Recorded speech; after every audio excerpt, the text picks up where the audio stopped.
Bonjour à tous, on se retrouve pour une nouvelle partie, 10 minutes toujours pour l'instant, et ça on trouve assez vite un adversaire. Donc E4 évidemment, puisqu'on a les blancs, E4, E5, toujours. Hein. Est-ce qu'il va y avoir encore le coup KSG E7? Ah non, fou C5. D'accord, donc C3. Pour faire le jeu de pion, comme d'habitude, on change pas, on change pas. Ici on veut bien sacrifier ce pion, hein. Donc on fait petit roc, et on fera des 4 plus tard. Voilà, comme ça. Est-ce que ça va ouvrir en direction du roi? Bien sûr, c'est un pion qu'on peut facilement donner grâce notamment à la tour hein, qui arrive évidemment hein, sur cette colonne après. Je pense qu'on va la mettre tout de suite d'ailleurs. Il devrait faire des 5 hein, pour défendre son cavalier logiquement. Ou alors on prend et ensuite on fait nous-mêmes des 5. Oui, c'est peut-être mieux. Ouais.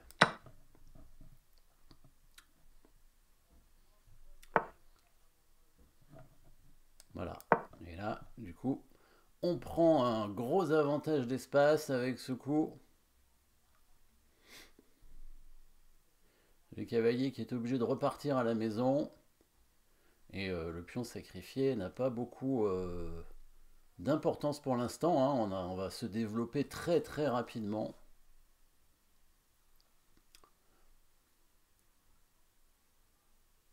Alors l'autre option c'était d'amener la tour 1 tout à l'heure à la place du coup des 4, c'est possible. Ouais. Mais là, je trouve que c'est quand même assez intéressant. Hein. Il est quand même obligé de revenir à la maison. Bon, et alors la tour va quand même arriver ici, hein, bien sûr.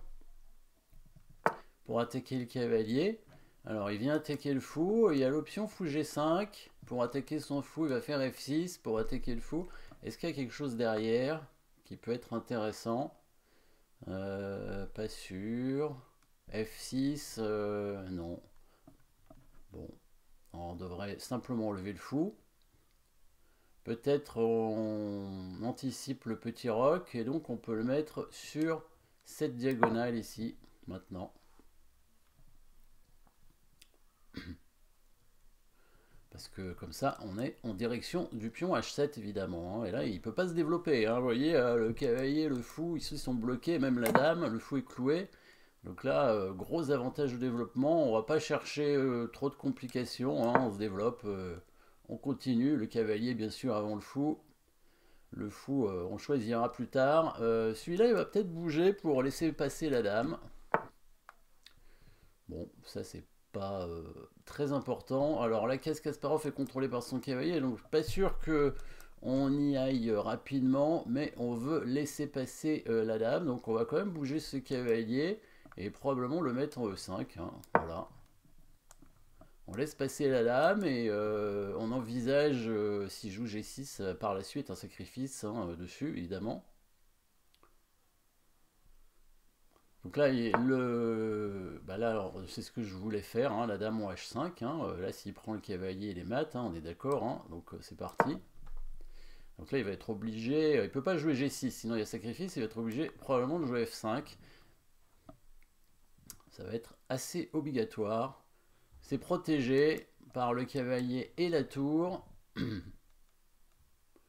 Et là, on peut peut-être envisager un passage déjà en équerre avec la tour comme ça. Par la suite. Ou alors carrément, si on est optimiste, la pousser G4, hein, parce qu'il peut pas prendre. Ouais. Hmm. Qu'est-ce qu'il y a d'autre? Peut-être le G4, intéressant, ouais. Parce qu'il ne peut pas vraiment menacer quoi que ce soit. F5 était forcé, hein. F5 était forcé, donc on pouvait facilement envisager le coup. Alors l'ouverture de la diagonale, ici avec la prise, semble pas si intéressant parce qu'il y a son cavalier qui nous gêne. Dommage d'ailleurs. Sinon c'était pratiquement mat. Hein. Alors je pourrais envisager mettre le fou d'ailleurs ici hein, pour revenir sur la diagonale. Je sais pas, hein, c'est peut-être un bon coup, mais... Alors G4 c'est optimiste parce que évidemment ça affaiblit le roi. Sinon le passage de la tour, mais je pense qu'il va jouer dame E8, hein, ça va être assez forcé aussi. pour essayer de chasser la dame. Du coup, est-ce que ça peut valoir quand même le coup de faire G4 parce que ouais, il va faire quand même dame E8, dame H3, toujours en attaque ce pion. Après, il va faire G6, ouais, mais G6, il y aura un trou en H6. Peut-être G4, ça vaut le coup, hein. Je pense que l'affaiblissement sur le roi est pas très grave, étant donné qu'il a aucune pièce en attaque, hein. Et on pourrait même décaler le roi après en H1. Ouais, bon. Bah, c'est peut-être pas un bon coup, mais bon, de temps en temps, il faut jouer des mauvais coups aussi, hein, sinon c'est pas drôle, hein. Mais je pense que c'est pas trop mal.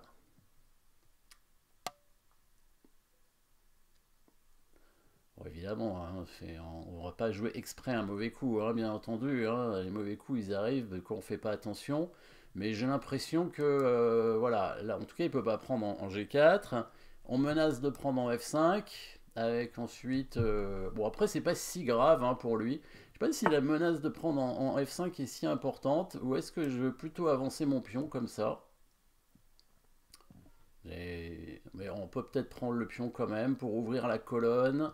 Bon, là, il attaque le cavalier, mais il est protégé, donc c'est pas très grave. De toute façon, son fou va pas pouvoir bouger certainement, hein. Sinon, il y a ce fou-là qui va s'ouvrir. Donc on peut se permettre de prendre, hein.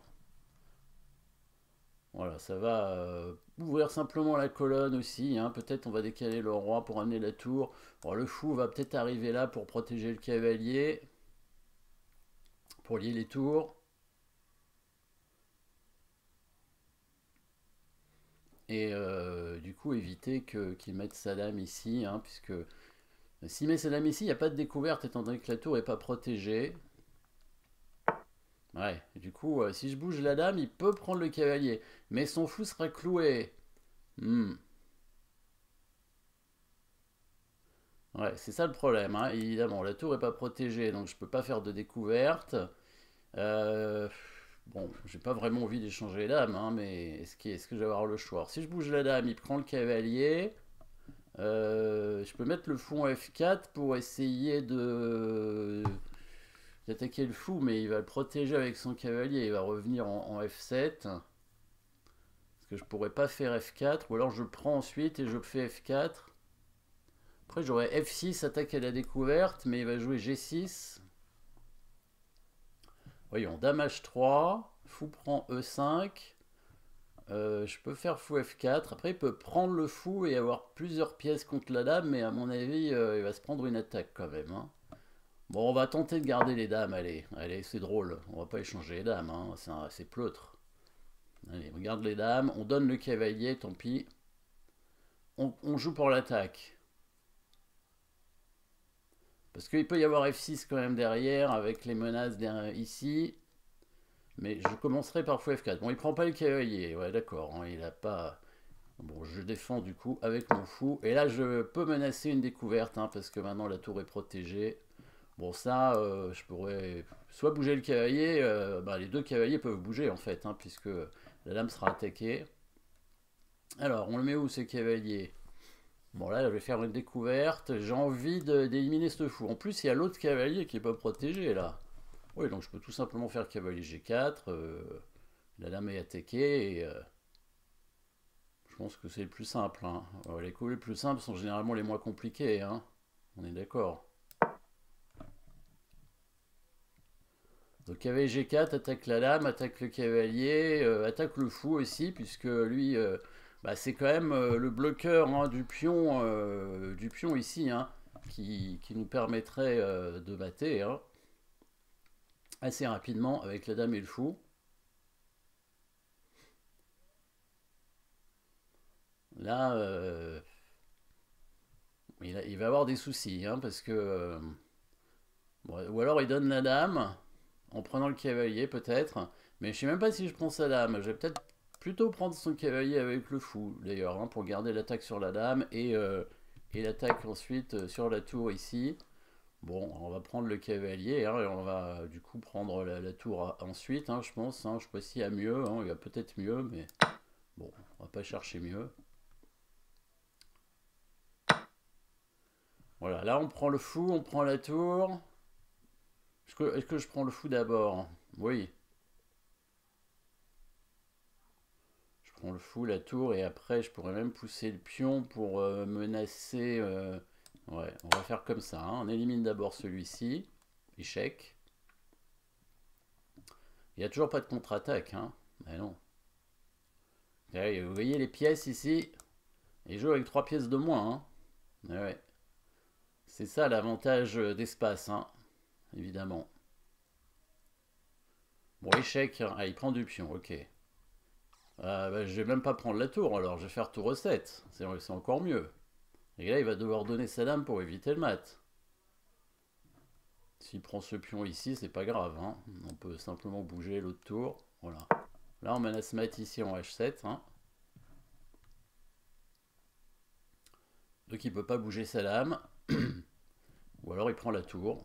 Bon, il va peut-être prendre le pion B2. Je vais amener la tour en E1, je pense. De toute façon, la case de promotion est contrôlée par le fou, hein. Tout va bien.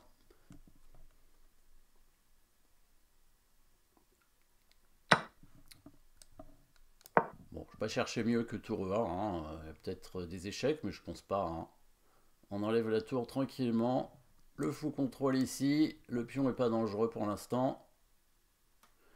Et la deuxième tour arrive pour mater très très vite, hein. On va prendre la dame et comme il a toujours pas bougé ses pièces, bah, la tour A8 joue pas, le quai B8 joue pas, le fou C8 joue pas. Enfin c'est voilà, je joue avec 3 pièces de plus finalement. Bon, on va commencer à ramasser, hein, maintenant. De toute façon il est mat là, hein. Là il peut rien faire pour éviter le mat. Échec, voilà. Dame G4. Bon, j'avais peut-être un mat plus rapide. J'ai pas trop regardé. Ouais. Je pense que c'est suffisant. Ok. Alors. On revient dans l'ouverture E4, 5. Alors, comment ça s'appelle cette variante? J'ai vu un nom tout à l'heure un peu bizarre. Alors, E4, 5, fou B5. Donc, pour l'instant, on est dans fou B5, hein. On est dans évidemment la partie, l'ouverture espagnole. Ils jouent pas A6, il n'y en a pas beaucoup, hein, qui font la grande variante avec A6, hein. Ils jouent presque tous soit cavalier Ge7, soit fou C5 très souvent. Je ne suis pas persuadé que ce soit parfait, hein, ce coup. Bah, après, faut jouer, c'est sûrement jouable, hein, mais il faut jouer très précisément avec les noirs. C3, cavalier F6. Voilà, sacrifice de pion. Alors, il appelle ça le gambit Zukertort, d'accord, hein, du nom d'un grand maître du début du XXe siècle. Cavalier pour E4. D4. Prise. Et fou E7. Alors ça, je suis pas sûr. Ouais, bon, si, fou E7. Peut-être que le fou a intérêt à rester quand même sur cette diagonale quand même, hein, pour avoir une pression. Bah, c'est l'intérêt du coup fou C5, hein, normalement, hein. Le seul intérêt du fou ici, évidemment, c'est d'avoir une pression là. Maintenant, sur D5, on voit qu'il y a une petite attaque quand même sur F2. En plus, le cavalier peut se mettre en E7, hein, c'est quand même nettement mieux qu'en B8. Mais je pense que les blancs ont l'avantage malgré tout, hein, parce que, en fait, on a encore l'avantage de développement, et puis l'avantage d'espace aussi, hein. On peut facilement se développer. Le matériel, un pion dans l'ouverture, c'est pas grand-chose, hein, vraiment, hein. Le plus important, c'est le développement, c'est l'activité des pièces. Cherchez surtout pas à aller prendre des pions. C'est vraiment généralement très mauvais. Sauf dans les cas particuliers où la position est fermée, évidemment. Fou E7. Bon là, je pense que c'est pas bon, hein, parce qu'après D5, il est obligé de rentrer à la maison avec son cavalier, voilà. Et là, tout de suite, vous voyez, ce cavalier, il va plus jamais rejouer dans la partie. En fait, aucune de ses pièces va jouer. Peut-être son fou, il va jouer une fois, je l'ai même pas vu. Mais en tout cas, ces 3 pièces-là, pendant pratiquement 20 coups, elles vont pas jouer. Je sais pas s'il a tenu 20 coups. Si, quand même. Cavalier B8. Donc là, tour 1. On amène la tour, bien sûr, sur la colonne ouverte. Alors, il vient ici pour tenter de gagner quelques temps pour se développer. Parce que s'il vient là, peut-être c'est mieux. Mais bon, il y a la possible... le possible coup avec D6, mais je ne sais pas si c'est intéressant. Pas sûr, hein, parce que finalement, il va prendre avec le pion. Ah oui, quoi que je peux reprendre de la dame et l'empêcher de roquer. Ah, je peux aussi tout simplement mettre la dame en E2 hein, pour l'empêcher de roquer. Ah non, il y a ce pion qui est peut-être attaqué avec le cavalier et défend le fou. Ouais, sur dame E2 qui prend D5. Je sais pas si D6 c'est un bon coup ici. Là il est obligé de prendre. Dame prend. Ah il est embêté quand même, non? Ah non, c'est pas si bon apparemment. On va tout simplement qu'il y a C6, il défend le fou, ouais, il se développe. Ouais. Donc là il faut jouer un coup plus précis. Peut-être fou G5. Ou cavalier C3. Ou les deux, hein, évidemment. Fou G5, ça va forcer petit roc, non? Peut-être qu'il faut jouer dame E2 maintenant pour empêcher le roc. Bon. Ou alors amener le cavalier sur la case Kasparov. Ah oui, évidemment. Et oui, toujours. Hein. Toujours la case Kasparov, évidemment. Un cavalier D4 pour aller en F5, bien sûr. Et oui, c'est ça le secret. Hein. Toujours la case F5. En fait, on a bloqué totalement son fou, il peut plus contrôler. Et s'il joue G6, bah, ça affaiblit trop. Hein. Il n'a pas le temps de faire le roc. Et donc là, s'il fait le roc, il y a le cavalier qui arrive en F5 pour attaquer le fou, peut être protégé que par la tour. Et après, il y a sûrement le fou qui arrive en G5. Ouais. Pour menacer de doubler un pion, par exemple. Donc, en prenant le fou, en prenant le cavalier et en amenant la dame en G4. Donc là, la menace simple, hein, c'est de prendre, peut-être avec la tour même, pour garder le fameux cavalier Kasparov. Et ensuite, on prend et on mate en G4. Donc s'il fait n'importe quoi, on fait tour prend fou, tour prend tour, fou prend cavalier, voilà la combinaison hein, simple, et s'il reprend, il est mat. Voilà. Et vous avez vu le cavalier F5. Hein. Tout de suite, création d'une attaque très très rapide avec ce cavalier. Voilà, cavalier D6, du coup, il évite l'arrivée du cavalier en F5, hein, puisqu'il contrôle la case, mais ouais, je pense que ouais, j'aurais pu mettre le fou en A4. Ouais, peut-être c'était mieux. Ouais. Bon, ouais, j'ai trouvé que aller sur la diagonale en direction du roi, c'était quand même mieux. Développement tranquillement. Voilà, il va tenter de sortir ses pièces, mais c'est pas bon. Il n'a pas le temps en fait. Hein. Ouais, il n'a pas le temps. C'est 6, c'est pratiquement l'erreur décisive. Il fallait jouer bizarre, hein, parce que peut-être qu'il faut bouger le cavalier et le ramener ici pour faire des 6. Bizarre ce coup, mais pas bon non plus. Ouais. Je sais pas ce qu'il peut faire. Tour 8. Peut-être tour 8, c'est mieux. Non, même pas. Fou F6 peut-être. Peut-être fou F6 pour faire G6. Essayer de solidifier un tout petit peu, mais de toute façon, je pense que la position noire est mauvaise, quoi qu'il arrive. Hein.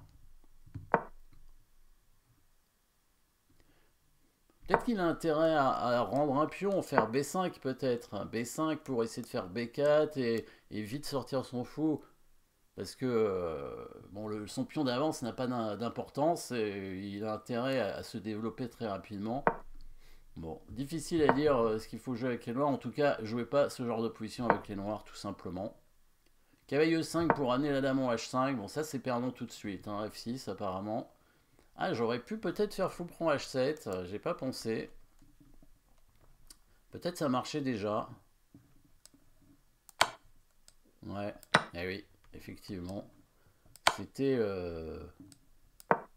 certainement un coup gagnant tout de suite. Avec le cavalier en G6, je pense.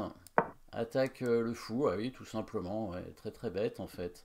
Attaque le fou avec la tour et le cavalier. Il peut pas couvrir, il peut pas mettre sa tour en F7, sinon il est mat.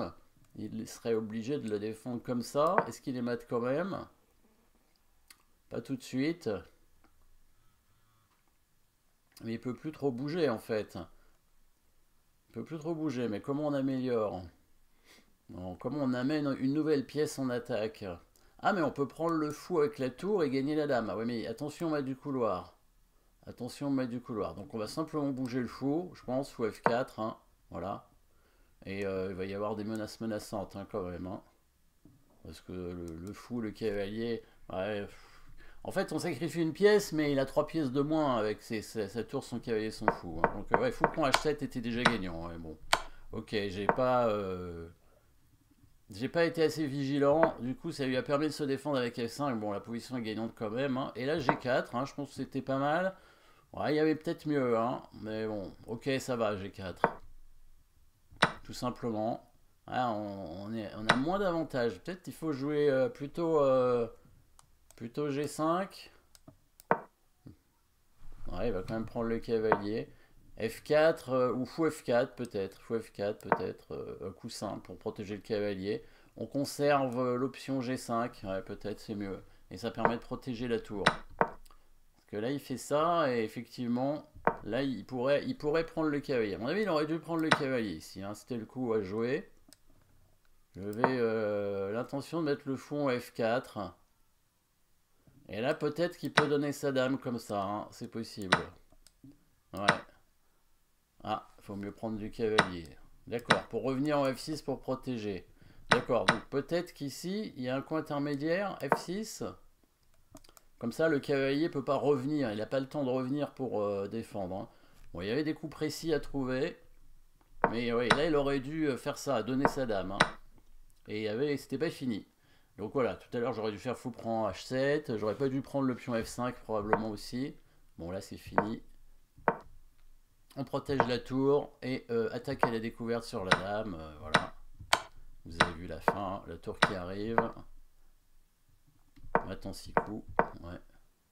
Ah oui, il a pu développer son fou quand même. Il a eu le temps. Et là maintenant 2 coups. Voilà. Et maintenant un coup. Sur roi H6, fou F4 mat, évidemment. Voilà. Donc Gambit Zukertort. L'ouverture espagnole, donc Ruy Lopez, espagnol, Berlin, Beverwijck, je sais pas ce que c'est. En tout cas, Gambit Zukertort, hein, on va retenir, hein, ça je pense, avec le sacrifice du pion E4. Merci d'avoir suivi cette partie. On se retrouve très vite pour une prochaine partie. Et n'oubliez pas de vous abonner, bien sûr. Merci à tous.